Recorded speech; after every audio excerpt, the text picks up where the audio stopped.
Hey, this is Bill Gross at Bill Gross Probate on social media. I'm a residential listing agent in Los Angeles, and our California Association of Realtors, CAR, a residential listing form is being updated as of June 1st, 2024. Now, along with that, many other forms are also going to be updated. If you go to the CAR website, you'll see the June 24 forms release, and it has all the forms that are being changed, too many to count even. A good number of them are related to the commission lawsuit in preparation or protection in case of that. But there are a lot of other forms that are changed for various other reasons as part of the ongoing process. And I think the forms are great. I think CR does a great job of giving us tools to be effective as realtors. Now, there is a quick summary guide. If you click on that, that brings you to this form here that has each of the forms, the name, what the version was it's replacing, or if it's a new form, and then a brief summary of what it does. Very helpful, definitely worth going to, definitely worth reviewing for all the forms. Now, today we're going to talk about the residential listing agreement form specifically. I'm going to give you a high-level overview because really this is a form, my standard is I never ask a customer to sign a form that I haven't fully read and understood. And so we need to make sure that we know this form when we give it to customers. My goal today is to bring it to your attention and hope you'll spend the time going in depth on the form to really understand it. But today I'm going to cover just the changes. The first obvious change, now when you go to the form, this is a draft. It's not official yet until June 1st, June 3rd. And the changes being highlighted are in red. So that makes it easy to see the changes as we look at the form. You notice the revised date up the top right corner. All transactions as of June 1st will need the new form as long as this gets implemented. Number one, you'll notice the very beginning is everything is designed to kind of mimic the purchase agreement form where all the data slots as much as possible is on the front couple pages. That way you can just look at the first couple pages while heading through to see where there's changes. So for example, listing periods moved down to paragraph 2A1, right down below here. And that begins the process of all of the changes that are made in this new layout.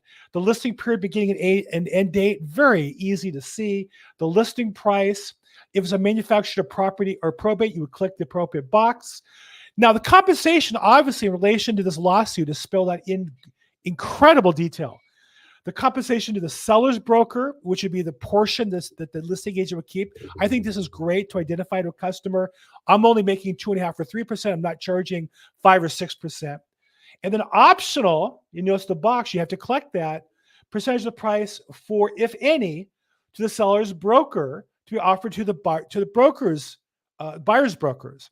And this is really the contention of the lawsuit. Now, I believe it's been spelled out clear enough, and the attorneys are just trying to make money on us. But at the end of the day, this makes it even more clear that it's optional. Click it, and then put the percentage that we're going to offer or not at our seller's approval. Additional compensation, if any. And then if the same agent represents both, we're going to spell that out, which has never been done before. So for example, if your basic list price was 6%, let's say 3% each side, you might offer a seller, but if I cover the buyer, I'll do it for 2%.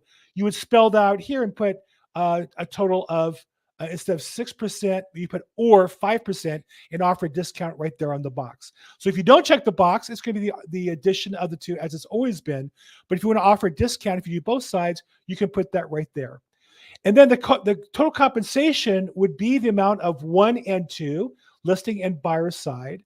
The amount specified in 4 if different, or the amount specified in 1 and 3 if the buyer is underrepresented. We'll get to that in just a second. Now, continuation of right to compensate after the listing period. This was on the listing agreement before, kind of hidden down below. Again, it's putting it up front, which is great. And then if there's an obligation to pay a previous broker, that's also spelled out up front. Optional seller concessions. If the seller wants to offer concessions, they can do that up front as well. Items included, excluded, like if there's mirrors or there's refrigerator, washer, dryer, all those things will be spelled out. If things are leased, again, a little more clearer than it has been in the past. A lot less items, but room to put more if you want more. You can always have an addendum.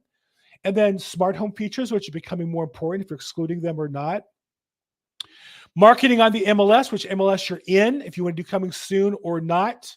If you're going to do public marketing, when, whether you're going to put in the MLS or it doesn't apply, clear cooperation, whether you offer the MLS to put on the internet or not, spelled out quickly. Next, you can put on here when you get offers. That's spelled out again towards the top. As far as supplemental buyer letters, whether or not the seller instructs not to present letters or the seller specifically instructs you to present such letters, even though it's acting against our advice. This is investigative reports that the seller will order and pay for. Now, some of these are free, like a press control can be free in some cases. Preliminary title report is typically free, but if they're going to pay for them, they would spill out right here, and then we'll get those started. If they don't want photos, that's put up front as well. If they want excluded from the MLS, again, there. Exceptions to title and ownership, if any. Any opt-out sellers may not want a lockbox or a sign, and any additional terms, room there. Room for other advisories and addenda, a lot less room, because typically, rather than having all the forms, which we don't often use, it just cleans things up quite a bit. Now, you'll notice a lot of verbiage about the brokerage, and this spells out how those paragraphs above work. And I think it's really done nicely with a lot, and I would really recommend you to read it through. So when the buyer or seller asks, when the seller asks you a question, you know what the answer is. Again, this covers the total compensation as well. And then now we're going to go through all these other, again, seller concessions, lined items as far as leased or not leased. What you're going to find is that the changes above are referenced now in the body of the agreement. And so regularly you're going to see references back to those paragraphs. So we have the kind of same verbiage, but now we're referencing us to paragraphs that are above. And then there's a now notification that some buyers may not have compensation. How we handle that? Do we agree to pay them? Do we agree not to pay them? That's something we'll have to talk about with our buyers on a regular basis. Again, with offer letters, that's being spelled out in more detail. Showing properties, it's going to show that we have to have a representation agreement with a buyer to show the property. That's based on the lawsuit, which I think is nonsense, but anyhow. And so we have to have some sort of agreement to cover that. And there's a limit agreement that will allow us just to show the property. And if they're unrepresented, again, we're going to get them to sign a form that they want to tour the property, but they're unrepresented. And we'll have to have those forms signed and track that for our customers. Again, more of these forms are now integrated, the paragraphs, and reference back up to the paragraphs above. The entity sellers are changed a little bit. I get involved in probate a lot. And this just spells out the verbiage, which was a little bit unclear. The name of the legally authorized signer would be, in most cases, the administrator. So John Smith, administrator, John Smith, executor. And this just spells out that that's the case and how that gets done. And then if there's more than one agent, there's a form now that we've had in the past that's now referenced on the document. So again, this isn't meant to be a detailed training. It's to alert you to the new organization of the form. You should read through it in detail and then read the rest of the form in detail so you're prepared. But you can also just read the red part because the rest is the same from before. And again, the standard I would urge all agents to abide by is never ask a customer to sign a document that you haven't fully read and understand. If I can help, reach out at Bill Gross Probate. As always, make today your best day ever. Thanks.